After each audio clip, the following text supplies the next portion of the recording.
2026학년도 대학 수학능력시험 영어 영역 총평을 맡게 된 플루언시 컨텐츠 기획연구원 신유진입니다. 킬러 문항이 사라진 올해의 수능 어떻게 느끼셨나요? 내용은 더 정교해졌고 더 많은 논리력을 요구하는 선지들로 구성이 되었습니다. 학생들이 느끼는 체감도도 꽤 높았을 것으로 예측이 가능한데요. 자, 우리 플루언시의 학생들은 어떻게 대비를 했고 앞으로의 수능은 어떻게 대비하는 것이 가장 적합할지를 지금부터 선생님과 함께 보도록 할게요. 자, 올해의 수능 영어 핵심 통계를 본다면 1등급 예상 비율은 3.8%에서 5% 미만으로 예상이 가능한데요. 이런 수치들은 절대평가가 시행된 이후에 가장 낮은 수치로 예측이 되고 있습니다. 자, 그 말은 우리 학생들이 느끼는 난이도 또한 굉장히 상승했다라고 볼 수 있는데요. 실제로 지문 자체의 난이도에 대한 어려움을 이야기한 학생들보다는 선지가 너무 헷갈렸다라고 이야기를 한 학생들이 훨씬 더 많았습니다. 자, EBS 교재와의 연계율은 55.6%로 작년 대비 평이한 수준을 유지했지만 사실 소재 자체보다는 학생들이 어떤 논리력을 가지고 어떻게 지문을 풀이했는가의 그 과정을 확인하는 시험지였다고 저는 생각합니다. 자, 그러면 여러분들 우리 수능의 1등급 비율을 보면서 어떻게 트렌드가 변화하고 있는지도 같이 보도록 할게요. 2019년도에 5.3%를 시작으로 대략 5%에서 8% 미만을 유지했었던 1등급 비율이 2021년도에만 12.7%가 됩니다. 그 이유는 코로나 기간 동안에 학생들의 학습 역량이 저하된 것을 우려하여 어쩔 수 없었던 결과라고 보여져요. 자, 그러나 올해 2026학년도에서는 3.8%가 되면서 역대급 최저치를 나타내었죠. 사실 이런 시험의 트렌드는 충분히 예상이 가능했던 부분이기도 합니다. 자, 그러면 우리 플루언시 컨텐츠를 학습한 학생들 시즌 1부터 4까지 어떤 학습을 했는지 그리고 그렇게 어떻게 수능과 딱 맞아 들어갔는지를 선생님이 함께 정리해 보았어요. 자, 올해 수능에서는 오답의 매력도가 강화되어서 변별력이 확보되었다라고 이야기하고 있는데 플루언시 컨텐츠에서 시즌 1부터 4 전체 시즌을 통해서 오답의 선지 훈련을 하면서 여러분들은 이런 매력적인 오답과 익숙해져 있겠죠? 자, 그리고 정확한 독해, 논리력 추론을 필수적으로 요했던 올해의 시험. 우리 시즌 2에서 선생님이 지속적으로 강조했었던 나만의 해석, 논리적인 해석을 해라 라고 이야기했었던 부분 기억하시죠? 자, 비유 표현이 더 많아졌다라고 이야기를 하는데 사실 이런 비유적 풀이가 더 많아지는 것 또한 시즌 3를 통해서 비유 풀이를 하고 그 정보와 어떻게 연계하여 소거할 것인지를 선생님과 같이 훈련했습니다. 논리적 연결을 중시하는, 즉 필자의 핵심 논리를 찾아라, 반복적인 주장을 찾아라 라는 것도 빈칸 추론을 학습하면서 시즌 4에서 반복적으로 다루었었던 내용이죠. 자, 그렇다면 우리 플루언시 시즌 1부터 4까지를 학습한 학생들에게는 올해의 수능 트렌드가 정확하게 맞았다고 할 수 있겠네요.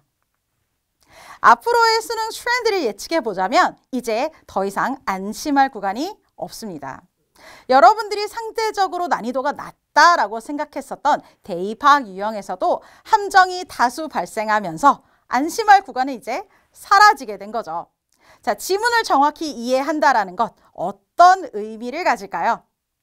필자가 사용한 비유적 표현을 완벽하게 이해하는 것, 그리고 그 표현이 왜 필자의 반복적인 주장을 서포트해주는 디테일인지를 나만의 언어로 풀이하는 것, 이 과정 안에서 여러분들이 길러낼 수 있는 것은 바로 문해력입니다. 자, 문해력 싸움, 앞으로의 수능 트렌드라고 볼 수 있겠지만 사실 이런 문해력은 어떻게 보면 독해의 본질이라고 할 수도 있겠네요. 자, 그러면 지금부터 선생님과 두 개의 문항을 보면서 학생들이 가장 많이 틀렸던, 가장 많은 오답이 발생했던 이 올해의 문제 두 개를 같이 풀이해 보도록 할게요. 자, 24번 문항은 대입학 유형인데도 불구하고 올해의 수능에 가장 많은 논란거리가 되고 있습니다. 그 이유는 학생들이 이것도 답이 될 것 같고 이것도 답이 될 것 같은데 왜 이것만 정답이죠? 라는 이의를 제기하고 있기 때문인데요. 여러분들이 첫 번째 문장을 본다면 The economic benefit of culture attainment, 즉 소재가 매우 익숙합니다. 이 소재는 여러분들이 9월 모의평가, 10월 모의평가를 통해서도 충분히 예측할 수 있었던 소재였어요. 자, culture attainment에 economic benefit가 있다. 뭔가 좋은 점이 있는 것 같아요. 그렇죠? 자, 그러나 지문을 쭉 읽어 내려가다 보면 여러분들이 매우 좋아하는 접속 부사가 하나 발견됩니다. 바로 however 이라는 접속 부사죠. 자, 그러나 however 지문만 열심히 읽은 학생들은 모두 바로 아까 말했었던 왜 이건 정답이 아니죠? 라는 답을 할 만한데요. 사실은 필자의 핵심 주장은 마지막에서 장점과 단점을 모두 포괄하는 균형을 잡아야 한다라는 내용이었어요.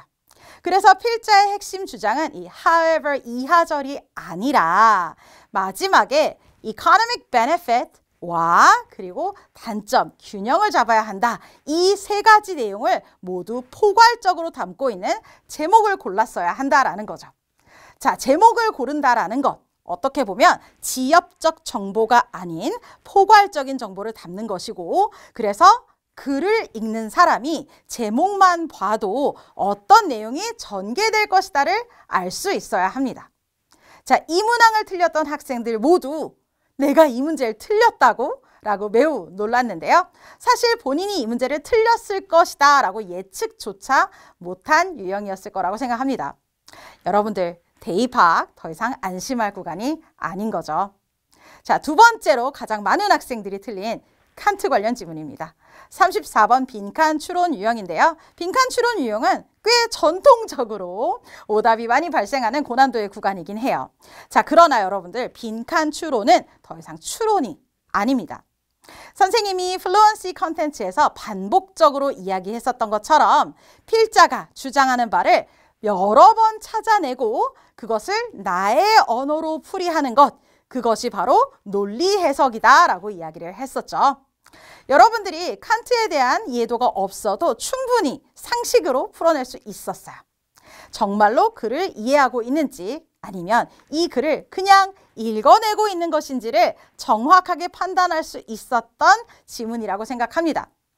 칸트의 지문에 막힌 친구들 선생님과 같이 한번 볼까요? 만약 그러한 법이 그들이 어차피 이성적으로는 선택하지 않을 어떤 것을 하지 못하게 금지한다 하면 여기까지만 읽었는데도 벌써 읽기 싫어지죠. 자, 그런데 사실 이런 문항일수록 여러분들은 소재에 묶일 것이 아니라 필자가 반복적으로 하는 이야기가 무엇인가를 천천히 구간별로 정리해 나가야 합니다. 자, 선생님과 함께 논리 해석을 해본다면 법은 금지하고 규제합니다. 무엇을? 불법적인 행동들을. 자, 우리가 이성적 사고를 가진 사람이라면 어차피 선택하지 않는다라는 것은 정상적인 생각을 가지고 있는 사람이라면 이런 행동은 굳이 말리지 않아도 안 할 행동이라는 거죠. 뭐 예를 들면 타인을 다치게 하는 것 같은 것들이죠. 자, 이런 불법적인 행위들을 법은 규제합니다. 왜? 우리 모두를 큰 틀 안에서 자유를 억압하는 것이 아니라 모두의 안전을 보장하기 위해서 규제하는 것이죠. 사실 이런 법의 원 취지는 여러분들의 자유를 억압하고자 함이 아닙니다. 꽤 상식적인 내용이죠. 자, 그럼에도 불구하고 학생들이 이 지문을 이해하지 못한 이유는 여러분들이 법은 좋은 건가? 혹은 법은 너무 과하면 나쁘다. 이런 정도의 사고로만 접근한다면 이 해당 지문은 전혀 이해가 되지 않았을 거예요. 자, 이 지문에서는 이렇게 얘기를 합니다. 법은 필요하다. 법은 좋다. 왜? 사람들 모두를 안전한 틀에 넣어두고 불법적인 행동들을 규제할 수 있기 때문이다. 자, 그럼 우리가 이해해야 되는 것은 법은 좋아요가 필요했었던 거죠. 자, 그런데 왜 이 지문을 틀렸을까? 이렇게 상식적인 내용인데 바로 cannot, 빈칸 앞에 있는 cannot의 존재를 놓친 학생들이 꽤 많았습니다. 자, cannot이 존재한다라는 것, 그것은 결국 내용의 반전이 발생한다라는 거죠.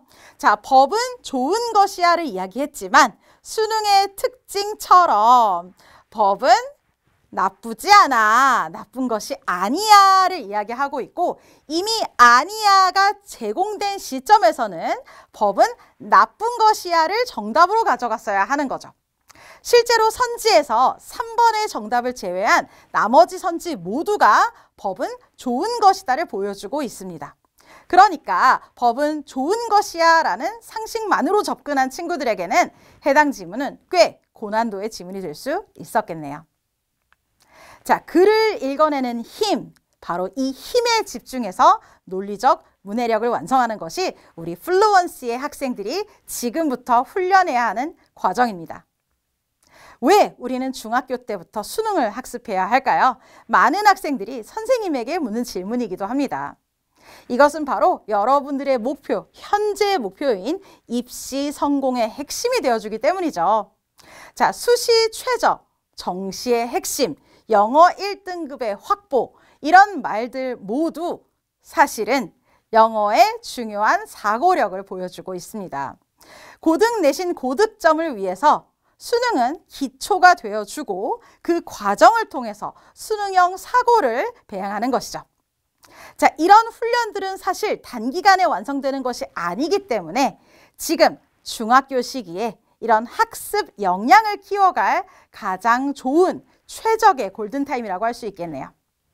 영어뿐만 아니라 전체 과목에 대해서 기반이 되어주는 문해력 그리고 사고력, 이런 종합적인 사고력들이 여러분들을 고등학교 입시에 대해서 성공의 길로 이끌어줄 것이라고 생각합니다. 수능 1등급을 위해서 우리는 무엇을 해야 할까요? 논리의 정점을 키우는 진급고사 D-20 시즌 1부터 4까지의 흐름을 따라가면서 반복적으로 이 과정을 충분히 나의 것으로 만들어야 합니다. 글을 시각적인 구조로 풀어내고 단순 해석이 아닌 논리적인 해석으로 확장하며 필자의 반복적인 주장을 찾고 그것을 나의 언어로 표현하여 불필요한 정보를 없애고 정확한 비유를 풀어내는 것. 결국 수능의 완성이 되겠죠. 더 이상 영어는 스킬이 아닙니다. 진짜 영어 실력의 시대에서 공부는 트렌드가 아닌 클래식이죠. 클래식 그리고 trendy becomes fluency. fluency는 중학교부터 논리적 문해력을 완성하도록 준비된 컨텐츠입니다. 여러분들에게 수능의 완성을 도와줄 수 있도록 우리 플루언시와 함께 달려가 보아요.